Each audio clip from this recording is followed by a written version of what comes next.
This is Miss Grand International 2025.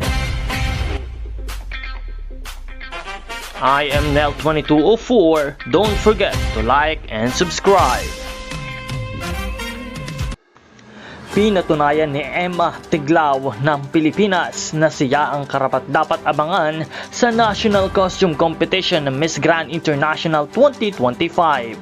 At ngayong gabi, hindi niya tayo binigo dahil muling pinahanga ni Emma ang buong MGI fans sa kanyang napakagandang national costume performance na tunay na nagbabalik ng Filipino pride sa entablado ng international pageantry.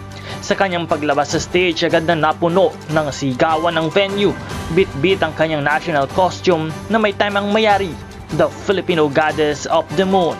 Lumutang sa stage si Emma na parang diwata, elegante, matikas at puno ng karisma. Ang bawat detalye ng kanyang kasuotan ay kumakatawan sa liwanag, tapang at ganda ng Pilipina. Hindi lang ito basta costume, ito ay kwento ng kulturang Pilipino. Ang karakter ni Mayari sa mitolohiyang Tagalog ay Diyos ng buwan, tagapangalaga ng liwanag at katarungan. Sa ganitong interpretasyon, ipinakita ni Emma na ang kagandahan ng Pilipina ay hindi lamang panlabas. Ito ay matalino, malakas at makabuluhan.